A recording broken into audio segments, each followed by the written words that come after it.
बिस्मिल्लाहिर्रहमानिर्रहीम। नाज़रीन, आप देख रहे हैं प्रोग्राम एजुकेशन न्यूज़ और मैं हूं आपका होस्ट अज़मत खान।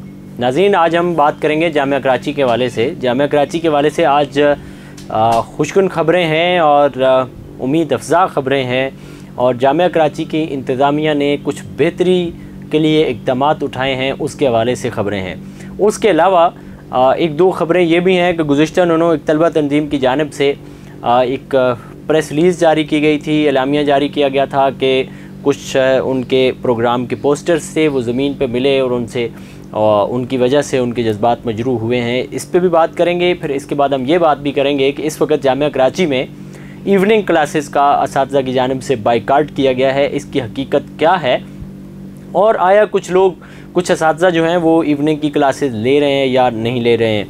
लेकिन सबसे पहले हम इस खबर पे बात करेंगे कि जामिया कराची की इंतज़ामिया ने और शेखुल जामिया डॉक्टर खालिद महमूद इराक़ी साहब ने एक डिसीजन लिया है सिंडिकेट की बिहाफ पे और यकीनन ये एक बेहतर और साइब फ़ैसला है। वो फ़ैसला ये है कि जामिया कराची के अंदर इस वक्त 60 के करीब जो हैं वो घरों पर गैर कानूनी अफराद रह रहे हैं। गैर कानूनी का लफ्ज़ इसलिए इस्तेमाल किया जा रहा है कि वो जो लोग थे उनका इस्तेहकाक ख़त्म हो चुका।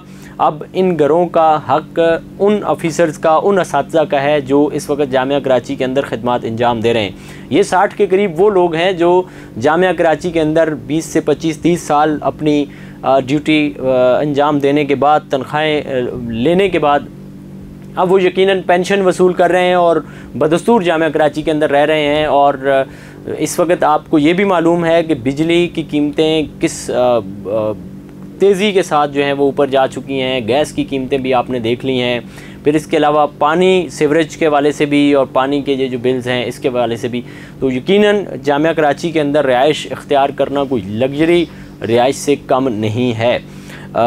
इसके बावजूद वो 60 लोग रह रहे थे। और फिर जो जामिया कराची के अंदर कैंटीनें हैं और जो दुकानें हैं उनका भी मामला कुछ इसी तरह से था। ज़्यादातर तो नहीं, लेकिन बाज़ कैंटीनों के मालकान और दुकानों के मालकान जो हैं उन्होंने ख़ुद एक कैंटीन ली और उसके 4 हिस्से करके वो आगे किराए पे भी दे दी, यानी कि एक तीर से 4 शिकार कर रहे थे।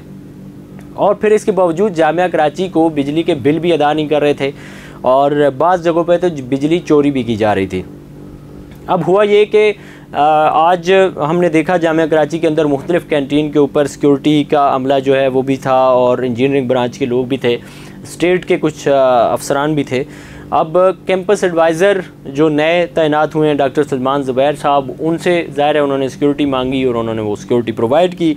डॉक्टर नूरीन शारिक साहिबा जो हैं वो स्टेट ऑफिसर हैं, उनके अमला और उनके लोग भी शामिल थे। फिर इंजीनियरिंग डिपार्टमेंट के जो इंजीनियर नईम रहमान साहब हैं उनका भी अमला था और इन्होंने एक ऑपरेशन शुरू किया जामिया कराची के अंदर और तकरीबन 16 से 20 कैंटीनें और दुकानें ऐसी थीं जो बिजली के बिल और दीगर बिल्स अदा नहीं कर रहे थे। उनके ख़िलाफ़ ऑपरेशन किया गया जिसमें नदीम अनवर की जो कैंटीन है विजुअल स्टडी के करीब, उसको सील किया गया, बंद किया गया। फिर उसके अलावा जो एडमिन के पीछे एक कैंटीन है सेंट्रल लाइब्रेरी के करीब, उसको बंद तो नहीं किया गया, लेकिन उनकी जब चीज़ें चेक की गई तो एक कनेक्शन बिजली का इजाफी निकला जो उन्होंने एक लाइट पोल से ली हुई थी। उसका भी ज़ाहिर है कल उन्होंने जवाब जमा करवाना है। यूँ 1-2 रोज़ के अंदर जामिया कराची को ये मामूली सा एक ऑपरेशन करने के वजह से 20 से 25 लाख रुपया ये जो आमदन हुई है, लोगों ने बिल दिए हैं। ज़ाहिर है जामिया कराची को इसका फ़ायदा हुआ है और ये क्रेडिट जाता है वाइस चांसलर साहब को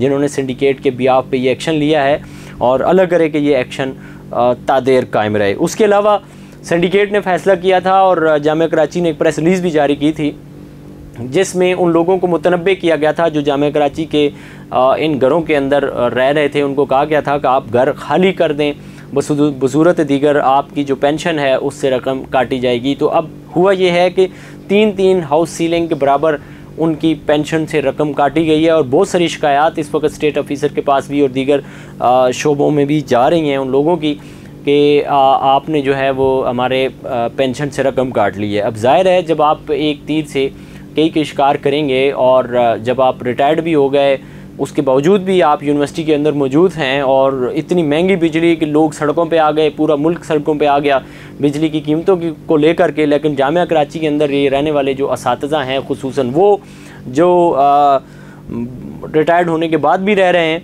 तो उनको तो मज़े हैं उनके, और ज़ाहिर है वो एक तरफ तो ये गैर कानूनी काम कर रहे हैं, दूसरी तरफ वो किसी का हक भी मजरू कर रहे हैं।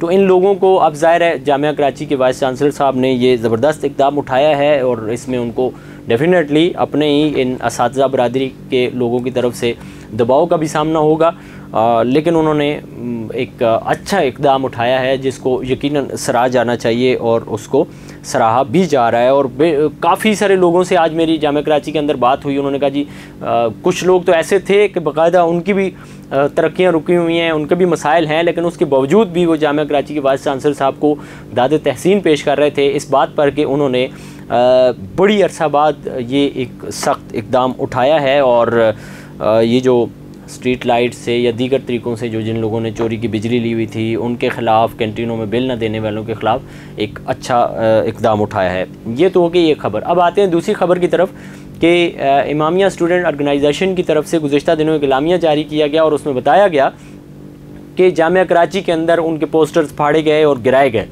और इसका ज़िम्मेदार उन्होंने कैंपस सिक्योरिटी एडवाइज़र और स्टूडेंट एडवाइज़र को ठहराया गया, जबकि ये दोनों ऑफिसर्स अपनी दानिश में, और जहाँ तक हमने लोगों से सुना या इनका बैकग्राउंड जानते हैं, तो ये दोनों शरीफ नफ्स इंसान हैं। इनकी कोई ऐसी चीज़ भी आज तक, कोई स्कैंडल, कोई इस तरह की माली करप्शन, कोई बदगुमानी, इस तरह की चीज़ों में भी ये दोनों लोग कभी नहीं नज़र आए, नहीं पाए गए। कम से कम मैंने बीइंग एजुकेशन रिपोर्टर इनकी ऐसी कोई चीज़ देखी नहीं है आज तक।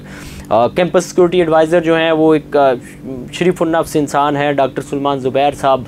दिखने में ही वो एक नस्तालीक से इंसान लगते हैं, किस तरह की चीज़ उनकी नहीं होगी डेफिनेटली। और ज़ाहिर है कौन ऐसा शख्स होगा शकील कल्ब किस्म का कि जो इस्लामी तालीमात या हदीस मुबारक लिखी हुई या हज़रत इमाम हुसैन रज़ी अल्लाह ताला अन्हु जिस पोस्टर पे इश्तिहार पे लिखा हो और उसको फाड़ के फेंके, ऐसा डेफिनेटली नहीं होता। अब जो रबीउल अव्वल की मुनासबत से एक कॉन्फ्रेंस होती है जामिया कराची के अंदर, उसके बाद भी ये अंजुमन जो है जो इस प्रोग्राम को ऑर्गेनाइज़ करती है वो ख़ुद ही अपने 2 हैकल साइज़ के जितने बड़े बड़े पोस्टर्स होते हैं उनको उतार करके महफूज कर लेते हैं, हटा देते हैं तमाम बैनर्स को। तो ख़ुद ISO का भी काम था कि वो अपनी जितनी भी ये तशहीरी मुहिम थी प्रोग्राम के वाले से उसको उतार देती, ताकि ना सिर्फ ये कि कोई दानिस्ता तौर पर तो ऐसा सोच भी नहीं सकता है, नादानिस्ता तौर पर भी हवाओं से या किसी भी हवाले से अगर कोई ऐसी चीज़ ज़मीन पर गिरी है तो वो भी ना गिरती। दूसरी चीज़ ये है कि जामिया कराची के अंदर इस वक्त जो शाम की क्लासेस हैं उनका असातिज़ा ने बाइकाट किया हुआ है। उसकी बहुत सारी रीज़न्स हैं, हमने पिछले एक प्रोग्राम में आपको पूरी इसकी तफसील बताई है।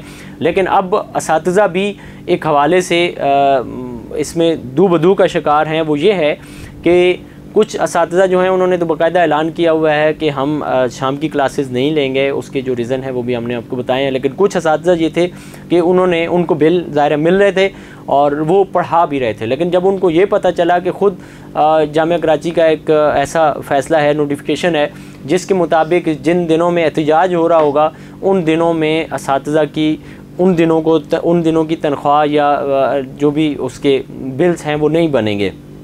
तो अब जो असातिज़ा पढ़ा रहे थे वो बेचारे भी जो है वो बददिल हो गए हैं कि यार हम पढ़ा तो रहे हैं और हम एहतजाज में भी शामिल नहीं हैं, लेकिन इन दिनों की हमें मुआवज़ा कोई नहीं मिलेगा। तो वो भी पतली गली से निकलते हुए हमें नज़र आए, बस ठीक है जी जा रहे हैं। अब ज़ाहिर है जब उसका मुआवज़ा ही नहीं मिलना तो वो क्यों करके पढ़ाएंगे। और जो बेचारे फिर भी ना चाहते हुए भी जा करके पढ़ा रहे थे वो भी ज़रा अर्ली निकलते हुए हमें नज़र आए हैं। तो ये 3 आज की जामिया कराची के हवाले से ये जो अहम अपडेट्स थी इससे हमने आपको आगाह किया है। आप इस हवाले से क्या कहते हैं हमें ज़रूर कमेंट्स बॉक्स में बताइएगा।